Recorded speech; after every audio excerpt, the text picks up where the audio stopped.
Welcome to Topline, the podcast for the best founders, operators, and investors in B2B tech. Every week, AJ Bruno, Asad Zaman, and me, Sam Jacobs, will break down what's important for you to know to be the most well-informed professionals in the market. Ready to level up your go-to-market strategy for 2026? Then don't miss GTM 2025, the only B2B tech conference exclusively for go-to-market executives. Join 1,000 other revenue leaders this September 23rd to 25th in Washington, D.C. for an exclusive executive-only experience. This 3-day event is hyper-focused on connection, strategy, and execution. Expect hands-on workshops, in-depth strategy sessions, and curated opportunities to build relationships with VPs, CXOs, and founders facing the same challenges you are. You'll stress test your GTM approach, align your team, and leave with real, actionable insights from top-performing leaders. Don't miss the must-attend conference designed to help you boost go-to-market results in 2026. Visit attendgtm.com, that is ATTENDGTM.com to secure your spot today, and don't forget to use the code TOPLINE for 10% off your GA ticket. Hi everyone, welcome to Topline Spotlight. You know Topline Spotlight. This is the episode where we sit down with a business leader and talk about a problem that they have solved in the last 12 months, an important, a difficult problem, one that we can all learn from by understanding how this individual thought through the problem and solved it. I am Asad Zaman, one of the co-hosts. My other co-hosts are vacationing, so you just have me, which is why this is the first time I'm introing an episode, but I'm very excited about it because we have Bryan Murphy joining us. This has been a conversation I've been looking forward to. Bryan, welcome. Thanks. Great to be here, Asad. I'm very excited to have you. So Bryan, we're going to talk a lot about the problem you solve. But before we do that, let's get the audience to learn a bit about you. Tell us a little bit about yourself as well as the organization that you lead. Sure. Thanks. So I've been building SaaS and e-commerce companies for the past 20 years or so as a founder in publicly traded companies and within growth equity or private equity investors. So I spent a bunch of time building WHI, which was a SaaS e-commerce company. We built that to $2.5 billion in GMV and sold to eBay. So I spent a few years at eBay running a variety of businesses. My last role there was vice president of vertical markets. So I had responsibility for global product and strategy there. And now I'm running a company by the name of Smartling, and we're an AI translation company. We help companies like Apple, IBM, Disney, Tesla, Pepsi, Verizon create multilingual experiences using AI and software that their customers love. It's one of those spaces that is huge. That I don't think everybody understands how big and how important this is. So tell us, what's the size of this industry of translation and why? Why is Apple needing help with translation? What does it do for them? Yeah, I was surprised too. When we started looking at this space 4 years ago, I had no idea that it was a $40 billion industry globally. It's like massive. Just for context, by the way, you know how everybody is talking about code generation today as this massive market that AI companies are fighting over? So you've got Cursor, you've got GitHub, you've got OpenAI and Anthropic fighting over it. That market is supposed to become 27 billion by 2027. So when you think about the most competitive market in tech is about half the size of this market. That's kind of crazy. It's wild, isn't it? So, and the reason for it is fairly straightforward. When you look at the data, 87% of people globally will not buy from a website that's not in their language. Like, think about it for a second. If I'm looking at a pair of shoes on a German website, I don't speak German, I'm probably not going to buy. Yes. So our customers, the B2C, B2B, they do it to drive conversion rate and GMV. And this works both ways, right? Like if you are Apple and you're looking to sell in Germany, it's going to be better if your website is in German. But also, I like buying clothes, and if you find a nice brand in Germany, You can't buy their clothes unless you can read the website. No, you just can't, because it's like the sizes, the What's descriptions, the size? What's the all that. material? All that stuff. So we do a lot of business with the big retailers for that reason. And their content changes all the time. It's like, it's a product information management issue. And so they have millions of SKUs with tens of millions of product descriptions flowing under that are changing all the time. A lot of fast fashion customers are big customers are. So they need automation. They need very rapid turnaround on translation and high quality. So that's really what we work to do. And what's the history been of this industry, in the sense that I imagine that the importance of this and also how this is fulfilled as a service has evolved a lot as the technology industry has evolved. And so 20 years ago, was it just a bunch of humans reading things and sending, a written up translation that somebody would manually do, and then it slowly became more and more? How did the industry evolve? Well, that's still being done a lot today. That's why it's pretty remarkable. We run into these massive enterprises and we're like, wow, I can't believe you're doing it that way. Okay. So it's really interesting. And that's one of the reasons why it's 40 billion. I mean, I've always looked for big verticals that have the potential to be disrupted, right? So we did it in auto parts, selling auto parts online. At eBay, we built a $4 billion a year business selling used cars online, et cetera. So when we started looking at this space, we're like, wow, it's 40 billion. One of the reasons for that is that rack rate is like 20 cents a word, and it's fairly slow and not automated, right? So it's literally like extract the content, put it into a spreadsheet, email it to the translator, bring it back, revise it, back and forth it went. And I've done this my entire career, and it's always expensive, slow, and takes a lot of resources. So I try and A, ration my content, B, do it as infrequently as possible, which is really to the detriment of the company, as we just described. If 87% of people, whether we're trying to convert leads for a B2B or we're trying to sell B2C, that's a problem, right? Yes. So when we started looking closely, we were looking at tech in the translation space because we recognized it was a big space with potential for disruption. We ran into a few companies and we really like Smartling because we're like, wow, these guys have a great SaaS platform. They're leaders in machine learning. They're leaders in neural machine translation. So at the time, we could do things faster and we could do them cheaper, but we couldn't do them better 3.5 years ago. And that's really where AI came in and it was like, aha, that's how we solved the problem. Interesting. When you said we were looking at companies, was that when you were in a previous organization looking for options, or were you looking at companies from an acquisition lens? Give us some color there. Yeah, so I've had a relationship. So Battery Ventures is the owner, the investor of Smartling, and I've had a relationship. We're good friends with the Battery folks. Okay, they're the best. I've had a relationship for them with like 10, 12 years. And from time to time, we kind of look at things and decide, whether we want to do something or not. And they called me about this space. And the more I looked, the more I got excited about it. In fact, I liked it so much. My original thought was like, well, come on, I'll be a board member, yada, yada. And then I'm like, no, I want to run this business. This is huge. So you find the organization, and then you can do it cheaper, you can do it faster, but you can't do it better. What was the delta there? Like if one was using Smartling pre-AI or pre this version of AI versus one of the traditional methods of, what was the delta in quality that AI is now helping bridge? That's a great question. So we use a quality metric called MQM, or multi-dimensional quality metric. Okay, it's a super complicated sort of qualitative, quantitative thing, but it puts out a score, right, ranging from 0 to 100. Mm-hmm. So at the time, we could do machine translation that would give you a score of like 86 to put things in context. And I'll get yelled at this, but you can't say it's like 86% accurate, but let's just call it that for the sake of argument. So 86% good, right?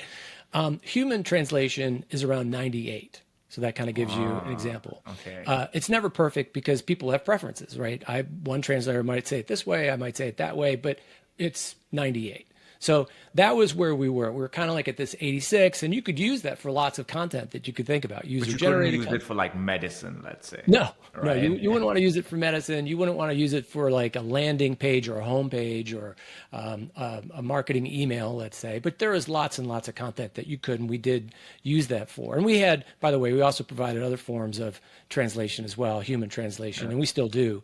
And it is, in fairness, I should say, I'm going to talk about, when we talk about AI, there's two forms of AI. There's what we call AI human translation, which is AI with a human in the loop, right? Mm-hmm. So this is about making our translators vastly more productive. So we're just talking about code generation, right? No one like uses AI to write code and then release it to production, right? That happens very, very rarely. It's similar with AI human translation in the sense that human translator pre-AI could do like 2,000 words a day. Now we're with the productivity tools that we're giving them through AI, it's like 10,000 words a day and climbing, right? So we're making our human translators way more productive.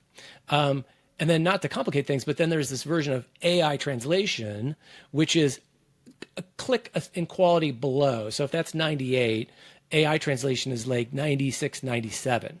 And that's purely automated with AI. And that's on brand, that is matching style guide. So terminology, tone of voice, all of localized, all of these things at a fraction of the cost and turnaround time. So that's the big unlock. And that business now is growing, over 50%. And is that the future of the business? Like, do you think this is where, because that seems like if it's 97%, right? Like that would be something that gets a little bit better as the models get better as well. And these tools that people are using. So do you see that as the future of the business? Or do you think the future of the business is still going to be a combination of the human in the loop one for maybe a pharma client that wants some extra due diligence, or for a very particular marketing leader who wants every word really thought about, whereas for most people, the other one would be the right service? Yeah, I think it's going to be a combination. And I'll step back and give you an example. Like the amount of content that's being produced looks like this, right? It's like exponential, right? Yeah.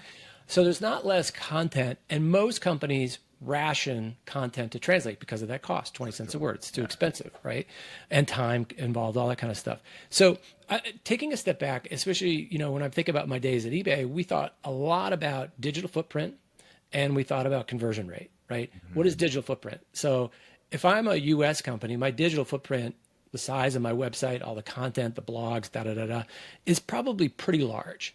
But in the markets that I'm growing, let's say it's Germany, France, Japan, those websites are teeny tiny. Mm-hmm. And so how does Google look at them?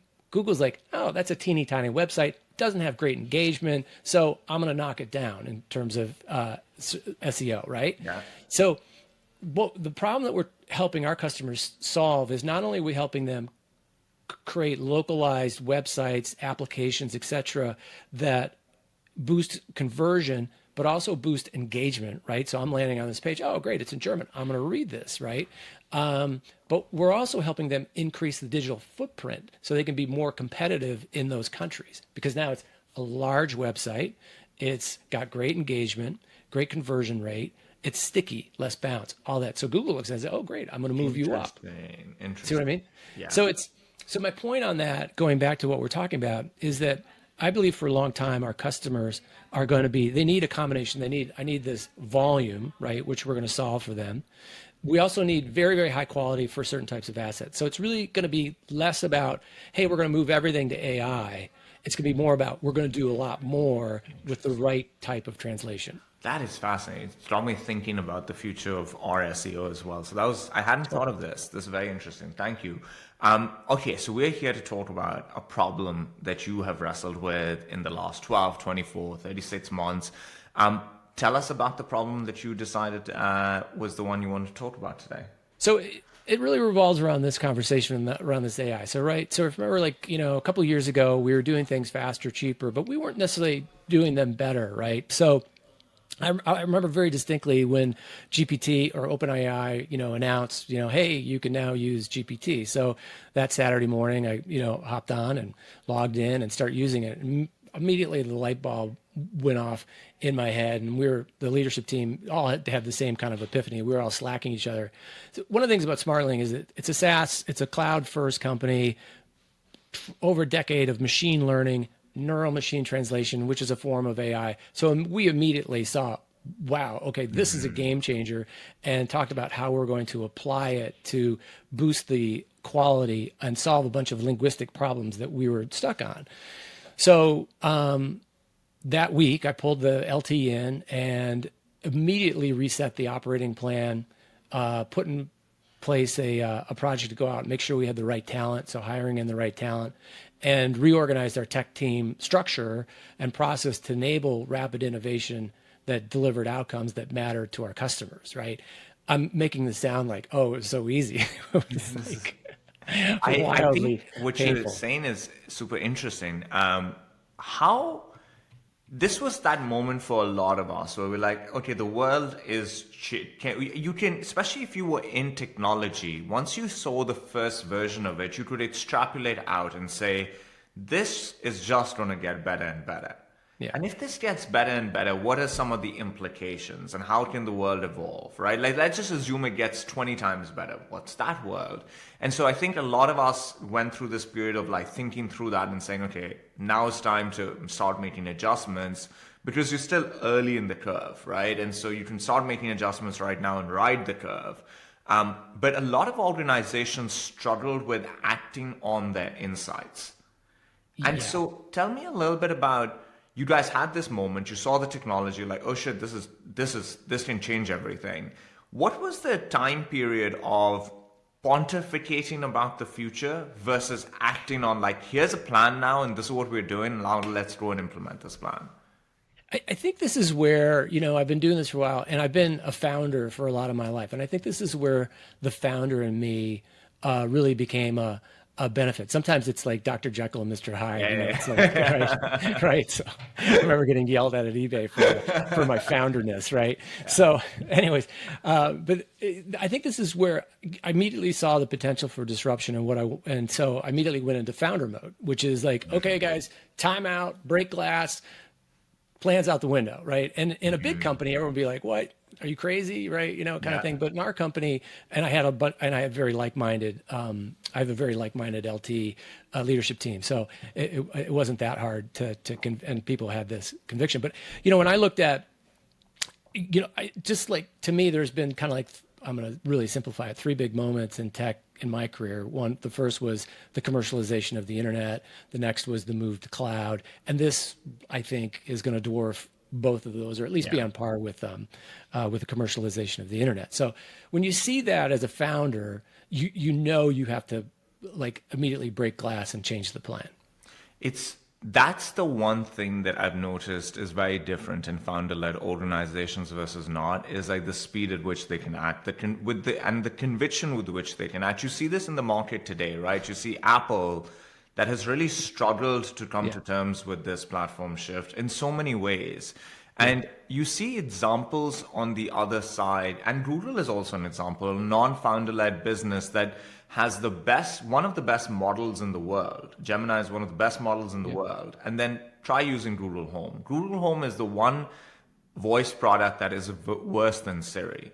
But these guys own the best model. And so it's kind of crazy. Whereas you see companies like Meta that you might not love their strategy, but there is conviction and strong action, right? And there's a speed at which they move. And I find that really fascinating between like the founder mindset versus non. So you got the troops aligned, everybody saw it, everybody instinctively figured it out themselves as well. You guys decided we need to move quickly and started moving in a particular direction. What were the biggest hurdles as you were going forward? What were the problems that you knew you would face as you solved this? And what were some unexpected things that came about that you had to wrestle with? Yeah, that was a big part of the problem, right? So everyone was really excited about this. And so everyone wanted the cheese, right? The who moved my cheese thing, right? So everyone wanted to do it. And so one of the really hard things I had to do was recognize, okay, this can't be jump ball. I've got to have some structure here. So we always start with, at least in my opinion, I always like to start with, and we like to start with, focusing on delivering outcomes that matter to our customers, right? So what are those pillars, right? So in our particular case, it's quality, speed, cost, and ease of translation. Those are the pillars, right? So that's the North Star that drives everything in our business, including the product roadmap. So once we aligned on we aligned on those, obviously, and then how do we think AI is going to affect that? Now, how do we actually integrate it and build it? And when we say build it, something that's never been built before, right? So I had to make the decision to sort of create almost like a production line within our tech organization that started with R&D, right? So like this R&D department. Also, once again, like our engineering team is like one of the best in the world. I mean, we do 3,300 production releases a year, right? We're a very, very efficient team. 99.99% uptime, 98% on-time delivery. This is one of the best run engineering teams I've ever had the privilege of being involved with. I didn't want to disrupt that. So we hired in some really great AI talent. We structured a process that we would do R&D, but like once again, the R&D has to have guardrails around it. It can't just like spin around in a loop. So we set up basically confidence levels and time boxing. So we would come up with an idea and we would say, okay, we think if we do this, it's going to solve this particular customer problem. Okay, great. You have X amount of weeks to prove that out, and you're going to be able to measure it with a confidence level. And you have to achieve a certain confidence level within that time period, or you're out. Interesting. It gets brewed, and we move on to the next thing. That way, we don't get into like it's really key. That lets you just work through a bunch of ideas, right? So you're like, okay, we don't know, like let's try a bunch of shit, and so then you're working through it, but you have a mechanism to not get stuck in a loop where it's just not working, it's not good enough, but you keep at it, and then you're too distracted, like you don't have the resources to do all the other ideas. So it's like, right. That's really interesting. Yeah, I mean, that was really key to it, because you could literally, people, like a human nature, you get really excited about your idea, right? Yeah. And you think, no, I just need another work. I can make this. I need another week. I can make this work, right? Yeah. We give a little bit of latitude on that, but at some point we gotta let's move on. We got something else on the list that we think will work, and so that way we're able to continuously move forward. And then once it gets to a certain confidence level, then it rolls into the product and engineering world, right? Like, okay, roadmap, we've been talking about this, great news. We're at 80% confidence level. We're very confident that we can get done what we need to do. Now let's start moving it into the machine, and then it gets developed, and then it gets released. So as you look back, I find that usually some of the best learnings come at the end of having wrestled with some really interesting problem that wasn't an easy problem to solve. And then you kind of reflect back and you're like, okay, this is how I would do things.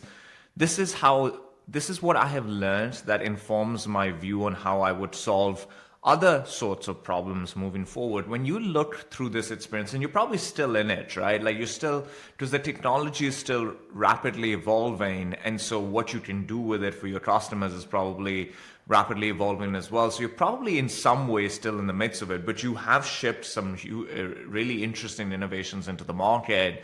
And so at this point, when you reflect, anything, the way that you thought about creating this unit within the organization that was your R&D and experiment unit, and they had a framework with which how they were looking at these things, and once it got really good, they would ship it out. I imagine you learned that somewhere else and have perfected that over time.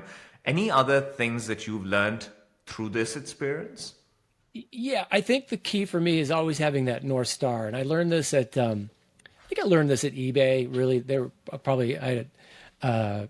I was really fortunate to have a great mentor there, Christopher Payne, who he would always terrify me. He just beat the heck out of me. It was always like, okay, the two things you have to keep in mind is what is this going to do for the customer, and is it material? Like, is it going to move the needle? Right? Is it big enough? Yeah. And so that's the challenge. That's the gauntlet I always lay down for my team, which is we talked about what is that North Star. So everything that we do has to have a material impact on quality, speed, cost, or ease of translation, right? And if they can't demonstrate that, if they can't communicate that as part of like the BRD process, right? It doesn't even get off the ground. So having that customer outcome, those pillars of a customer outcome are super helpful and create a great discipline. And then on the softer side, right? So when you have to go through this type of change, like I'm joking, like this was incredibly disruptive and painful, right? I mean, I remember, it was painful. Because it's somewhat of a traditional industry as well, right? And so it's different when you're trying to evolve a traditional industry versus, something that's at the cutting edge of innovation. Yeah. Yeah. And for us, there's two elements of that. Number one is, like making this change across an organization that was used to doing things for a long time and had a lot invested in that, right? So I'm sure I went tops down too hard at first, right? The founder in me, I guess. And that doesn't really, you can't go tops down. It doesn't really work. It creates a lot of agita. So I had to back off a little bit and spend time talking with the team, listening to the team, and making those adjustments. You have to be a good listener, a good communicator, but you also have to have the steely resolve on what your vision is. And that's a tough balance, because otherwise you just get stuck. So those were some of the big challenges. Then with customers, they don't believe you. They're like, oh, no way. I've been doing this for like 20. That sounds too good to be true. That sounds too good to be true. So we kind of have to put our money where our mouth is. And the way that we've solved that is generally with a proof of concept. We'll say to them, fine, great. I remember having a funny conversation with a customer, like where I bet the customer $100 that we could deliver what we said we could deliver. And we did a proof of concept on our nickel, and we delivered, and now they're a multi-million-dollar customer. Wow. That is fascinating. This has been great. Bryan, thank you for sharing all of that. I think I learned a ton along the way. A couple of questions for you as we wrap this up. I'm going to do different questions than the ones we thought we were going to ask. I think these are better. Who is a person or a book or something you have experienced or consumed earlier on in your career that has had a very lasting impact on the professional that you are? Well, that's funny. I actually have them. Right here on my desk. So, Jim Collins, obviously, Good to Great. Execution by Larry Bossidy. Lessons from the Top by Jim Citron, and Jack, Straight from the Gut, Jack Welch. So, like, those are all great books on how to, really to, when I was young in my career, like, you look at these icons and how did they execute? How did they do so well? And I think that these are the ones that formed me quite a bit. That's brilliant. What about, as you are in a world, you're a technology executive, you've got to keep on top of things. How do you do that? You're really busy, and then there's all of this change that's happening. What is your mechanism or method to stay on top of things so that you can make decisions maybe a little bit before your competitors do? Do you like to read a lot? Do you carve out time for it? How do you do this? I do. That's a great question. So I always tell new hires it's really important that you be intellectually curious, and I always have. And I think that's a really important strength. So I carve out time every morning. I think it was Jamie Dimon talked about this. He gets up at like 5 and he reads like 7 different newspapers, something like that. And I don't get up at 5, but but I do get up early, and I make sure that I read a number of different periodicals. I've got newspapers, et cetera. I have a number of different newsletters that I get, and then I try and spend a lot of time talking to customers. Right, so that's sort of like those are the two big things that I like to do. Morning time, to just take a second, like a slow morning. Bezos talks a lot about slow mornings, and I think finding a way to have like a slow start to the day is really helpful, where you can just like take stuff in, think, and then you go into the thick of things, right? Yeah. So last question. You're in a stressful job. You've been in stressful jobs for a long period of time. What's your favorite, or what are your favorite ways to manage your nervous system, to disconnect, recharge, to not burn out? I just cram it all, just cram it down deep I just inside me. compartmentalize it and fingers crossed. Yeah, I think, like I learned this early on when I was as an entrepreneur. Like you have to learn how to compartmentalize. I remember when I first was launching companies, I was so stressed I couldn't eat, I couldn't sleep, I would not be able to sleep. And then finally, I'm like, this is not going to work, Bryan. You either have to find a new career or you have to learn how to compartmentalize. Yeah. And I think that's probably the number one thing that I do. And then other things I like to I like to exercise and do some yoga or do something. What's your favorite form of exercise? Probably what I'm really liking right now is yoga. Yeah. I'm terrible at it, but it's like it just makes me feel good. I think there's a masochist in most founders where they like doing things that they suck at because it's like a humbling but also very rewarding experience, because you start and you're like shit at it, but you're so good at like being an entrepreneur and you're really bad at this thing, and there's an interesting dynamic there. It's so embarrassing. I'm so unflexible. Bryan, this was fantastic. Thank you so much for your time. Thank you for sharing this with us. We'd love to have you back. And talk about how this industry that I'm sure most of our listeners do not really know much about is evolving with AI. So thank you for your time. Thanks, Asad. It was great to talk with you.